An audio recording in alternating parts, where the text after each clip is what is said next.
At the court of public opinion, Jonathan Majors has already been found guilty. Nothing beats witnessing someone you admire fall from grace. That fall is thundering and echoes back millions of times in the age of the 24-hour digital news cycle and social media, as each person with a platform and an audience shares their emotion in response to whatever incident or action prompted that fall. As more information about a specific scenario gets available, the public reaction becomes cacophonous and impossible to ignore. This is the situation with Jonathan Majors, an actor. He was the internet's sweetheart just 2 weeks ago, and everyone adored him. Even though it was only March, he was already riding the wave of 2 blockbuster pictures coming out within 2 weeks of each other, and his star was shining brightly. Once he and Michael B. Jordan welcomed Angela Bassett with "Hello, Auntie," he became the subject of a famous meme. "We love you," said the Oscars host. He was the center of attention. Ladies were longing over him and planning how they would show their appreciation for him if given the opportunity. Following his Ebony cover shoot, some guys questioned his masculinity. Some men backed him vehemently, while the ladies tweeted joyously and wistfully about the shoot, as well as others for Men's Health, Vanity Fair, and The Cut. It was his time. All of that came to a halt on Saturday, March 25th, when it was revealed that Majors had been arrested in New York City that morning for domestic abuse against his girlfriend. Majors' rep told TMZ at the time, "He's done nothing wrong. We are looking forward to clearing his name and putting this behind us." While we waited for more evidence before passing judgment, another thing happened. Rumors about Majors being a known abuser, which had begun long before his arrest, became loud, categorical claims on Twitter. There's a particular actor, relatively new on the scene,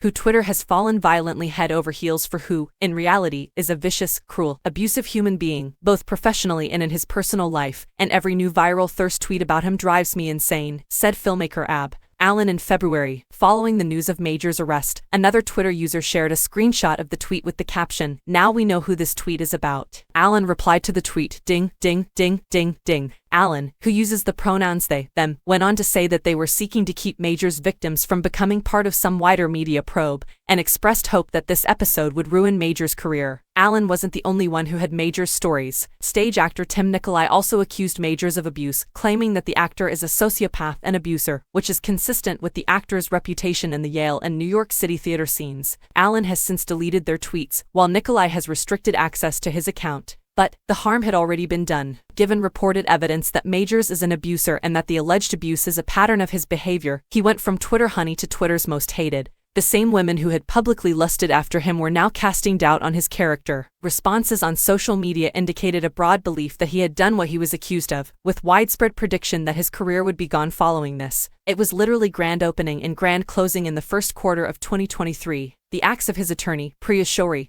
have not helped modify the public's opinion of Majors or the incident in question. In fact, they've merely added fuel to the "he's guilty" fire. Jonathan Majors is absolutely innocent and is provably the victim in an altercation with a woman he knows, Shori said in a statement the day following his detention. "We are immediately compiling and submitting information to the district attorney with the expectation that all charges will be dropped imminently," she subsequently added. The evidence, according to Shori, includes video footage of the altercation, witness testimony, and 2 written declarations from the victim herself, recanting the charges. Shori explained that police are required to make an arrest in situations such as these, but also said she expected the charges would be dropped soon. Shori further stated that the victim was hospitalized due to an emotional breakdown, not because of the alleged incident. The charges have not been dropped 9 days later, and in what may be the strangest decision to come out of this situation thus far, Shori released screenshots of purported text messages between the woman and Majors late last week. Text messages that seem to confirm that the victim had in fact been assaulted by Majors.